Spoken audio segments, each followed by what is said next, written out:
Когда я увидел этот бровлтолк, я заорал примерно вот так. We are back from our summer break and ready for the update, right, Danny? What's that?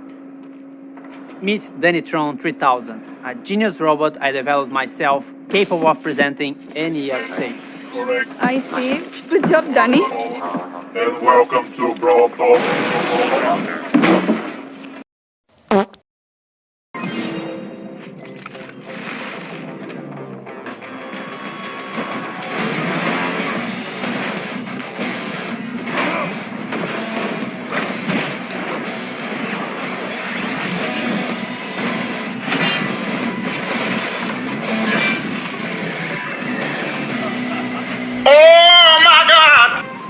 Back to the Wild West, but not entirely. We introduce you to the Robot Factory, the home of all those crazy robots you see in Star Park. It's also a perfect link to our newest chromatic brawler, Sam. He's the second member of Belle's trio and literally her partner in crime. He also has some personal beef with all the robots in Star Park. His playstyle feels very unique to Brawl.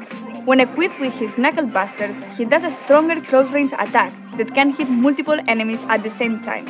When he doesn't have them, his attacks are not as powerful, but they are faster.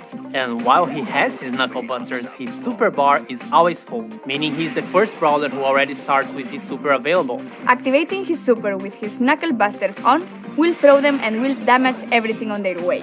He also gets a temporary speed buff. Activating the super again will then call his knuckle busters back to his arms and damage everything on their way back. While Sun doesn't have his weapon, he'll have to charge his super in the normal way, by hitting his attacks. Or he can collect his knuckle buster again. Sam will get the Caesar Sam skin at the last tier of the Brawl Pass. And the first king of the Brawl Pass is Desperado Poe.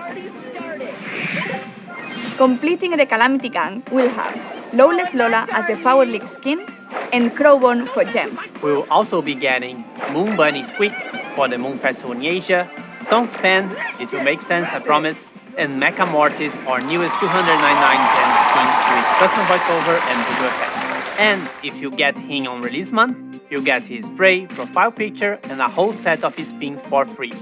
Also, it will unlock 2 color variations in the shop for 49 gems each. And lastly, Trick or Treat Leon, which will be available around Halloween. We'll have other skins for Halloween, but they will come in a different update. And speaking of skins, all the robots got finally remodeled. They are a lot more polished, shiny, and brawling. We'll be getting another awesome 3D animation feature Pan and 8-bit, and to celebrate that, we'll be getting a new PvE mode. In this mode, you must keep 8-bit alive by collecting coins across the map and protecting him from the waves of bots. If 8-bit is defeated, you lose the game. If you and 8-bit survive until the end, you win. In this mode, 8-bit will be walking around and doing some work, so we'll be in a team of 4. But also make sure you always have him in your sight. You can swap brawlers in Power League. At the preparation screen, you can either request or receive a request to swap a brawler, and if everything looks great, you can accept it. That could be a really good idea to secure a good brawler first, or if they are just better than you with that brawler. We'll have a second brawler which will be released later in September. Gus is a very weird kid in his PJs and looks like he hasn't touched grass for a while. But besides his catchy vibes, Gus is actually a support brawler with the ability to heal and protect allies. For every attack Gus hits, he charges a new bar. Once this bar is full, the next attack you hit will drop a ghost in the map. If your allies touch this ghost, they will heal. You can drop multiple ghosts in the map. With his super, he's able to cast a shield either on his allies or on himself. To cast it on allies, you should aim and hit your shot. To use it on yourself, you just tap the super button as if you would be auto-aiming. And great news, if you look forward to unlock... Ребят, это жесть. Этот боец сверхредкий, либо редкий боец. Его очень легко выбить. 8 weeks in line with the Brawl Pass seasons. We are partnering with some awesome esport teams, and you'll be able to support them too by getting their profile picture or pins from the shop. New challenges and quests with new sprays and profile pictures as rewards. The Robot Factory environment is also available in Showdown. New gadgets for Buzz and Grief. Gears price reduction. And a message from the future. We managed to travel in time and get Frank from the future to tell you a bit more about what we have planned for Brawl Stars in the future. How do you do, fellow kids? Wait, that's from the past. Sorry, Frank. So, we're all aware that we have some players who are concerned about the future.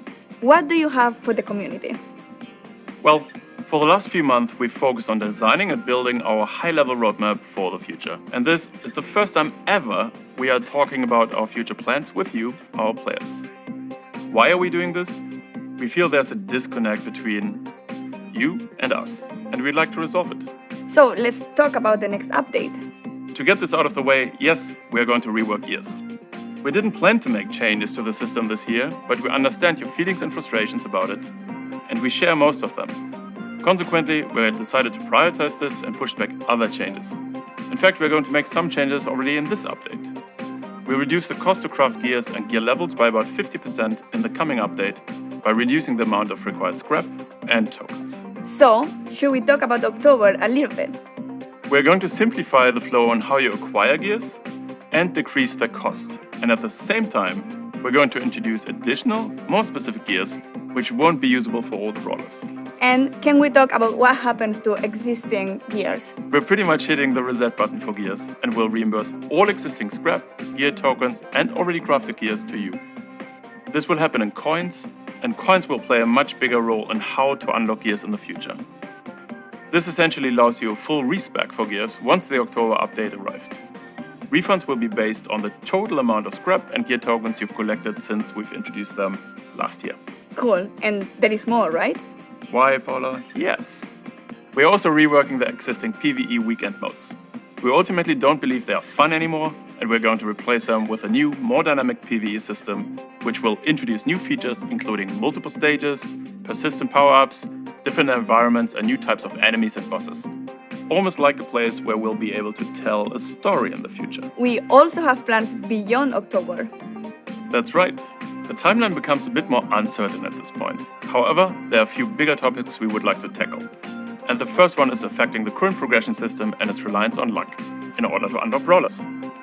We would like you to have more say in which brawlers you unlock and when, as well as which brawlers you would like to upgrade. These changes have a huge impact on how brawlers played, and will give every player a clear goal in the game. We'd like to get these changes into your hands as fast as possible. And there are more things the team is working on. Yes, we would like to make it more meaningful to improve playing certain brawlers. The concept of mastery. Think clearer goals, rewards, you get it. Additional items on our current list of things to do are matchmaking, a better sense of collecting cosmetics and more ways for you to show them off, as well as tools for you to share cool moments in the game on social media directly from within the game. We'd also like to introduce ways for you to recruit your friends, and yes, in parallel we've started working on a system to report other players for things like grief play. We're likely going to roll this one out rather sooner than later and start the process of collecting data and get a sense of the volume of reports. This isn't a complete list of everything we'll do, but these are the topics currently taking the majority of our focus. You can learn more about upcoming features as usual here in brovltolk. And with this, thanks for watching, like and subscribe, and see you in October. Ну что ж, ребята, мы посмотрели этот бровлтолк от начала до конца. Напишите комментарий, кому понравилось, кому нет. Мне, если честно, очень сильно понравилось, много плюсов, но все-таки есть один минус. Я думал, что будет на бровлтолке очень, такой крутой персонаж, там тигр или что-то там вроде, а какой-то дед-пердед был. Это только один минус. А остальное мне все понравилось. Ну что ж, всем удачи, всем спасибо, всем пока-пока.